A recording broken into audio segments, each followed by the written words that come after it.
Nothing ever will. Tried to stay sober, tried to stay clean. When it's over, like a bad dream. Salut les amis investisseurs, j'espère que vous avez la méga pêche. Alors je tourne cette petite vidéo dans mon jardin, tranquillou. Et du coup, qu'est-ce qu'on va voir? On va voir 7 dépenses à éviter pour devenir indépendant financièrement. Donc voilà, je ne vais pas mâcher mes mots, on va prendre 7 dépenses, des choses que la plupart des gens font, qu'ils ne devraient pas faire pour atteindre l'indépendance financière. Et on commence maintenant, allez c'est parti. Avant de commencer, n'oublie pas de t'abonner à la chaîne, de liker la vidéo en masse et de lâcher des petits commentaires. Alors la première dépense à éviter, je sais que ça vous fera vraiment mal là où je pense, alors c'est de virer votre abonnement Netflix. Alors oui, Netflix c'est cool, hein, c'est cool Netflix, il y a des films, il y a des séries, machin. On peut passer un temps absolument fou sur Netflix. Il y a des personnes qui regardent Netflix pendant un jour entier. Elles se font toute une série d'un coup. Je ne sais pas comment elles font pour avoir encore les yeux dans les trous. Et en fait, pourquoi supprimer Netflix? C'est que déjà, le premier argument, c'est un argument temps. C'est que ça vous bouffe un temps de dingue.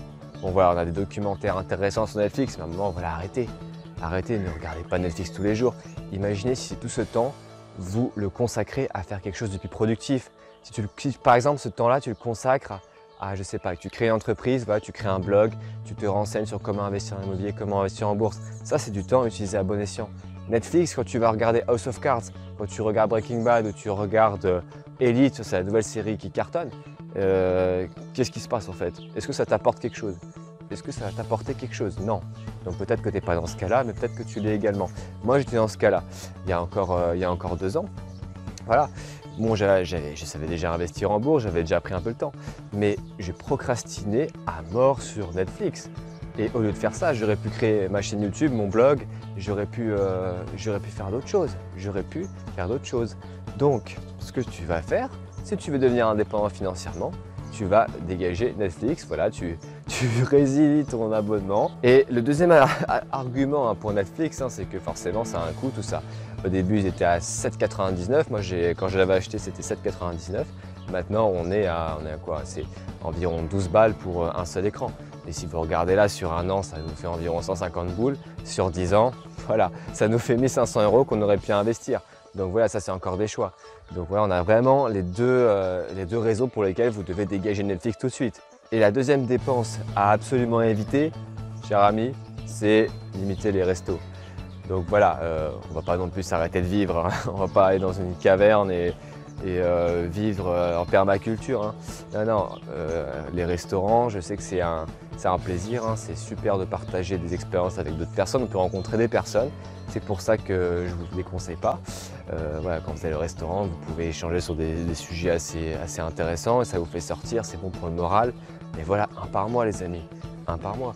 Et l'indépendance financière, si vous voulez l'atteindre, il va falloir faire ce sacrifice. Moi avant, j'y allais 2 fois par semaine.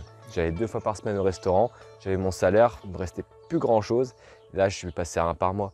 Alors que voilà, si j'utilise tous les revenus que j'ai de la bourse, je pourrais aller au restaurant.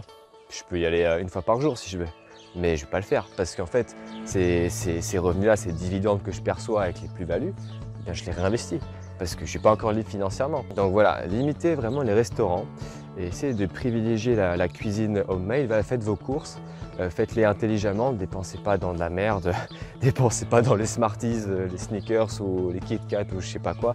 Achetez des trucs qui sont pas trop chers, d'accord?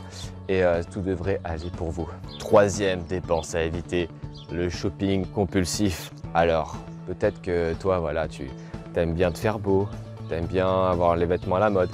Mais après, il faut que tu saches vraiment que c'est un goût financier ce truc. Et que si tu fais les magasins toutes les semaines, tous les mois, tu ne t'en sortiras jamais. Jamais. Parce que les marques, en fait, ce qu'elles font. Alors moi, j'ai fait un peu de marketing, voilà. Ce qu'elles font les marques, c'est qu'elles provoquent en toi le sentiment de...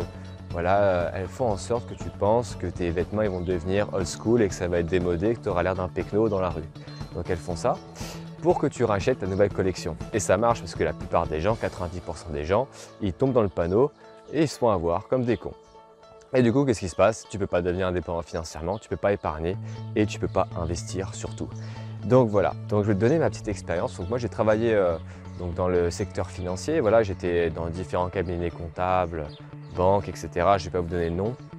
Et du coup, ce qui se passait, c'est qu'à la pause de 10 heures, eh bien, les gens ils se rejoignaient avec un café et ils parlaient des achats qu'ils avaient fait la veille. Et voilà, il y avait des nanas, il y avait des mecs. Bah, voilà, ça faisait du shopping des deux côtés.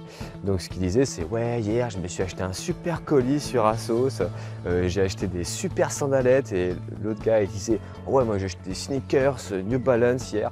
Et en fait ce truc là, ça arrivait toutes les semaines, si ce n'est que tous les 3 jours. Donc en fait ces gens, elles percevaient des salaires, donc c'était pas des salaires dégueux, hein. Si on est dans le secteur financier, c'était des postes assez élevés, c'était des salaires à plus de 2000 €. Et après, à la fin du mois, ces personnes-là, elles s'étonnaient de ne plus avoir de fric. Bah ouais, bah c'est normal. Donc vraiment, si tu veux être indépendant financièrement, il va falloir que tu fasses ce que les autres ne font pas. Te discipliner, ne pas dépenser dans de la merde, ne pas abuser sur ton budget shopping. Donc moi, ce que je te conseille, moi c'est ce que je fais, je mets toujours, je mets pas les mêmes habits, hein. Je suis pas un crado, hein. Mais voilà, j'ai environ, si je compte bien, je dois avoir 5-6 t-shirts. J'ai 4 polos avec lesquels je fais des vidéos, vous me voyez souvent avec. J'ai 3 shorts de ville, j'ai 4 pantalons, 3 vestes. Et c'est souvent des trucs qui vont ensemble, tu vois. Là, regarde, j'ai un t-shirt noir et là, un short rouge, bon, qui est un peu viré au rose. Mais voilà, ça, c'est des trucs que je peux mettre avec tout. C'est assorti avec tout. Et ça fait environ, ouais, ça fait 3 ans que j'ai ça. 3 ans que j'ai, et c'est, voilà, ça tient, quoi. Donc voilà, achète des trucs qui vont ensemble. Et surtout, ne tombe pas dans ce piège de faire du shopping tout le temps. Et enfin, le 4e point, il y en a encore 3. Hein. Je pense que vous vous dites, putain, merde, je vais devoir vivre dans un igloo pour plus dépenser, quoi. Donc non, le 4e point, c'est d'arrêter de fumer. Donc voilà, arrêter de fumer. Je sais que c'est compliqué, qu'on peut être addict à ça. Moi, j'aimais bien fumer à un moment, je fumais tous les jours. Mais voilà, j'ai toujours eu l'intelligence en fait de taxer des clopes aux gens. D'accord, en fait, j'avais jamais de paquet et voilà, j'ai remboursé après. Mais voilà, je remboursais pas l'intégralité, j'ai pas été très réglo à ce niveau-là. Mais voilà, si tu fumes un paquet par jour, ça fait 10 € par jour. Voilà, ça fait 300 € par mois. Ça fait plus de 3500 € par an. Et en 10 ans, ça fait 30 000 boules. 30 000 € que tu peux investir à un taux de 10% avec les intérêts composés, ça se transforme en environ 80 000 en 20 ans avec les intérêts. Donc tu vois, je te délire. Simplement, si tu arrêtes de fumer et que tu te mets à investir ça, plutôt que de dépenser dans un truc qui finalement te fait du bien à court terme, mais qui te pourrit la vie, tu vas avoir un cancer probablement, ou voilà, tu vas cramer un max d'argent là-dedans. Donc voilà, si tu arrêtes de fumer, eh bien, tu vas forcément assainir tes finances. Et tu vas déjà faire du bien à ton corps et tu vas faire du bien à ton porte-monnaie. Donc les deux seront contents. 5e dépense à éviter absolument quand on veut devenir indépendant financièrement, c'est ne pas acheter sa résidence principale. Et là, je sais que je vais à l'encontre de tout ce qu'on te raconte, tout ce qu'on nous raconte. Parce que ouais, moi, on me disait aussi, ouais, tu veux pas acheter ta résidence principale. Mes parents me disaient ça. Ouais, trouve un job, achète ta résidence principale, une petite maison, hein. Maison avec jardin, avec une petite piscine, ok, ça marche. Sauf qu'en fait, ça, c'est un gouffre à pognon. Et si tu le fais, tu es sûr de te chier dessus. Tu es sûr d'être dépendant de ton travail jusqu'à la fin de tes jours. Est-ce que c'est ça que tu veux? Ou est-ce que tu veux être à la cool, te réveiller tous les matins, pas avoir peur du lendemain, pas être dépendant de ton travail, faire un travail que tu aimes vraiment? Voilà. Donc si tu veux faire ça, eh bien tu dois ne pas acheter ta résidence principale. Si tu as encore l'occasion de le faire, si tu l'as déjà acheté, voilà, c'est pas trop tard non plus, mais il va falloir redoubler d'efforts. Et si tu ne l'as pas acheté, vraiment revois tes plans, revois ton système de croyances et vraiment, je pense que c'est la meilleure chose que tu puisses faire dans ta vie, ne pas acheter ta RP. Voilà, tu loues quelque chose, un truc pas trop grand. Si tu es tout seul, tu prends un studio, voilà. Si tu es avec quelqu'un, si tu es en couple, si tu es marié, voilà. Si tu n'as pas d'enfant, bien sûr, tu prends un appartement pas trop grand, 40 mètres carrés, grand max, ok. Et voilà, si tu as déjà une famille, eh bien, il faut aussi revoir le schéma. Est-ce que tu es obligé d'avoir ta maison avec ta piscine? Est-ce que tu es obligé d'avoir ta maison avec 300 mètres carrés? Non, pas forcément. Donc voilà, tu peux toujours réduire la taille de ta résidence principale pour optimiser tes dépenses. Voilà. Et la 6e dépense totalement inutile pour toi et pour ton corps, c'est arrêter boire de l'alcool. Alors, boire de l'alcool, ça a un coût, hein. Enfin, moi, je me souviens quand je faisais mes petites soirées, moi j'ai commencé à sortir en boîte très tôt, à l'âge de 15 ans, parce que voilà, je faisais un peu plus que mon âge, j'avais un petit passe-droit. Donc, ce que je faisais, c'est qu'à chaque soirée, jusqu'à mes 20 ans, je sortais environ toutes les semaines. En plus de ne pas être bon pour ton corps, c'est un gouffre financier comme les autres dépenses qu'on a vues. Donc moi par exemple, ce que je faisais, c'est que je dépensais environ 25-30 € par soirée, si ce n'est plus. Des fois je posais des bouteilles, je posais 100 balles dans une bouteille avec mon salaire, ce qui est vraiment débile, hein, on est d'accord. Et du coup, si tu arrêtes de faire ça et que simplement tu vas à ta soirée, tu ramènes, il faut quand même ramener un truc parce que sinon tu vas passer pour un gratteur. Tu ramènes ton truc, je sais pas, tu ramènes des cacahuètes, tu ramènes une petite bouteille, je sais pas, de soda, un truc comme ça, même si c'est de la merde, hein, mais c'est moins cher. Donc tu ramènes ça, et par contre, voilà, d'un autre côté, tu tires pas sur l'alcool parce que tu n'as pas d'alcool, tu ne ramènes pas. Mais voilà, tu fais ça, tu limites tes dépenses. Quand tu es invité, tu ramènes un truc pas trop cher et tu verras que finalement, tu vas avoir un bon petit excédent à investir. Donc vraiment, l'alcool, s'il te plaît, limite ça. Je dis pas qu'il faut arrêter, je dis pas qu'il faut arrêter de boire de la bière, mais fais-le de manière intelligente, d'accord? Moi, je vois des gens, ils boivent 2 litres de bière par jour. Moi, quand j'étais en école de commerce, j'en voyais, ils s'enfilaient une bouteille d'alcool fort tous les 2 jours. Il y avait des soirées tout le temps. Et une bouteille d'alcool fort tous les 2 jours, c'est combien? C'est 15 balles tous les 2 jours. Ah, ça fait 50-60 € par semaine budget alcool. Comment veux-tu devenir libre financièrement avec ça? Donc voilà, optimise cette dépense si tu es dans ce cas-là. Et on passe maintenant à la dernière dépense. Et là, je pense en fait que je vais avoir plein de dislikes. Je vais me faire traiter de tous les noms. Mais vous savez quoi, je m'en fous parce que derrière, ça peut impacter vraiment pas mal de personnes. Alors, là, vous avez probablement remarqué que je suis assez fit, je suis assez skinny. Moi, je pèse 62 kg, d'accord? Je suis 1m72, 73. Donc, ça peut être considéré comme assez fin. Beaucoup de gens qui me disent que voilà, je suis en sous-nutrition, machin, alors que c'est pas vrai du tout. Je fais du sport à haut niveau, je fais du sport en compétition, tennis en compétition, je suis dans l'enseignement de tennis, je suis aussi dans la finance, voilà. Donc moi je peux vous dire que je suis pas du tout, j'ai pas de carence en je sais pas quoi. Donc là je vais vous dire pourquoi je vous dis ça. Parce qu'il y a 2 ans, quand j'avais 21 ans, je suis passé végétalien. Donc un végétalien, il ne mange pas de viande, d'accord, il ne mange pas de fromage. Par contre, il peut manger des produits d'origine animale, d'insectes par exemple, comme le miel. Donc je mange encore du miel, un peu des œufs de temps en temps. Et du coup, qu'est-ce qui s'est passé quand je suis passé végétalien? Déjà, il y a un truc incroyable qui s'est passé, c'est que j'ai perdu, attendez, hein, écoutez bien ça va vous intéresser. J'ai perdu 17 kilos. 17 fucking kilos. Mais ouais, je suis passé à 59 kilos, j'étais à environ 76-77. Je sais pas si le calcul est bon, hein, mais voilà, je suis passé de 76 kilos à 59 kilos. Vous vous rendez compte, le délire?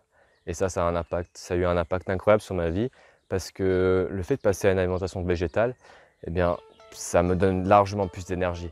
Donc vraiment pendant cette période, j'ai fait des trucs de dingo, quoi. Je travaillais 50 heures par semaine. Voilà, j'investissais, machin, et c'est pour ça que j'ai pu mettre des dizaines de milliers d'euros en bourse. C'est parce que j'avais cette énergie. Il n'y a pas que ça. Si on raisonne sur le plan finance, eh bien ça m'a permis d'économiser, mais grave, quoi. Moi, je vais vous dire mon budget course.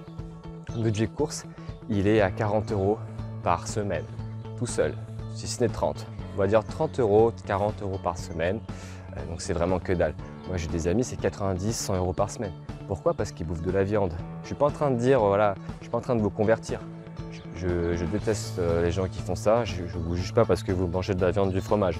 Voilà, le fromage, il m'arrive d'en manger une fois tous les 2 mois, c'est pas un problème.